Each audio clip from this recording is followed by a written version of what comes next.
Welcome, Bat fans, to another episode of Classic Movie Reviews.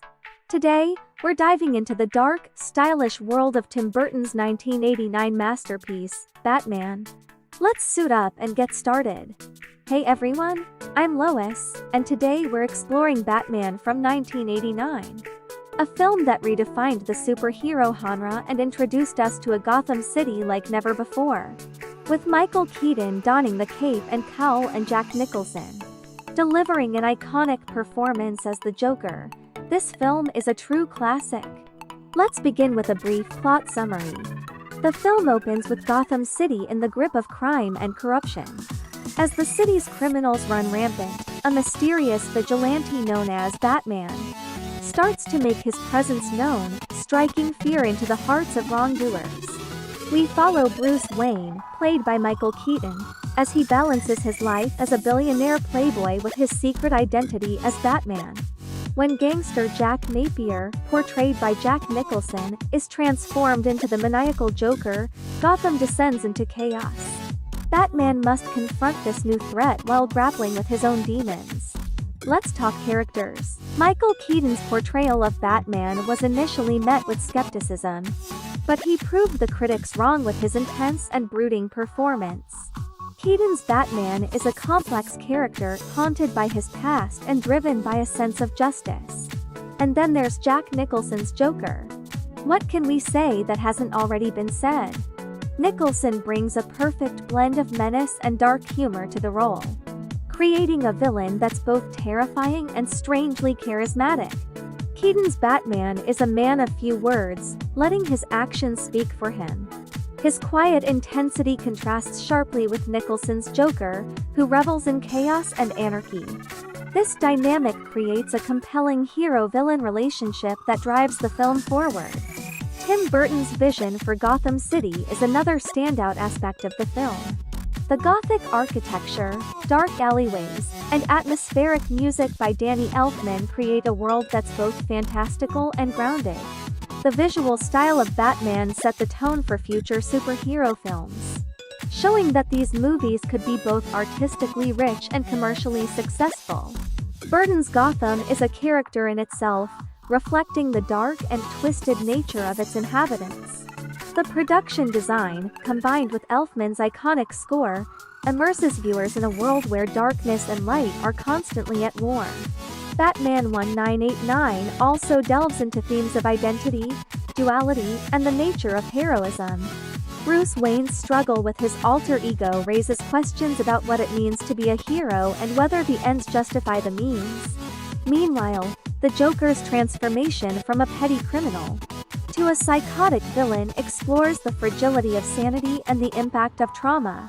The film's exploration of dual identity Bruce Wayne and Batman, Jack Napier and the Joker adds depth to its characters and highlights the thin line between heroism and madness. The Dark Knight of Gotham City begins his war on crime with his first major enemy being Jack Napier, a criminal who becomes the clownishly homicidal Joker. Gotham City, crime boss Carl Grissom Jack Palance effectively runs the town. But there's a new crime fighter in town, Batman Michael Keaton. Grissom's right-hand man is Jack Napier Jack Nicholson, a brutal man who is not entirely sane. After falling out between the two, Grissom has Napier set up with the police and Napier falls to his apparent death in a vat of chemicals. However, he soon reappears as the Joker and starts a reign of terror in Gotham City. Meanwhile, reporter Vicky Vale Kim Basinger is in the city to do an article on Batman. She soon starts a relationship with Batman's everyday persona, billionaire Bruce Wayne. After witnessing the death of his beloved parents in front of his face, billionaire Bruce Wayne vows himself to protecting the good people of Gotham City against evil forces that threaten the city. But his vow is put to the test when he starts to wage his crime-fighting crusade against the maniacal clown prince of crime, also known as the Joker. Gotham City, dark, dangerous, protected only by a mostly corrupt police department. Despite the best efforts of D.A. Harvey Dent and Police Commissioner Jim Gordon, the city becomes increasingly unsafe, until a dark night arises. We all know criminals are a superstitious, cowardly lot. So his disguise must be able to strike terror into their hearts. He becomes a bat. Enter Vicky Vale, a prize-winning photojournalist who wants to uncover the secret of the mysterious Batman. And enter Jack Napier, one-time enforcer for Boss Grissom, horribly disfigured after a firefight in a chemical factory. Who, devoid of the last vestiges of sanity, seizes control of Gotham's underworld as the psychotic, unpredictable clown prince of crime. The Joker, Gotham's only hope, it seems, lies in this dark, brooding vigilante. And just how does billionaire playboy Bruce Wayne fit into all of this? The mayor of Gotham City orders District Attorney Harvey Dent Billy D. Williams and Police Commissioner James Gordon Pat Hingle to increase police activity and combat crime in preparation for the city's bicentennial. Reporter Alexander Knox, Robert Wool, and photojournalist Vicky Vale Kim Basinger begin to investigate reports of a vigilante nicknamed Batman targeting the city's criminals. Mob boss Carl Grissom Jack Palance, who has already been targeted by Dent, discovers his mistress Jerry Hall is involved with his second-in-command, Jack Napier Jack Nicholson. With the help of corrupt policeman Max Eckhart William Hootkins, Grissom sets up Napier to be murdered during a raid at the Axis Chemicals plant. During the ensuing shootout, Napier kills Eckhart, after which Batman suddenly appears.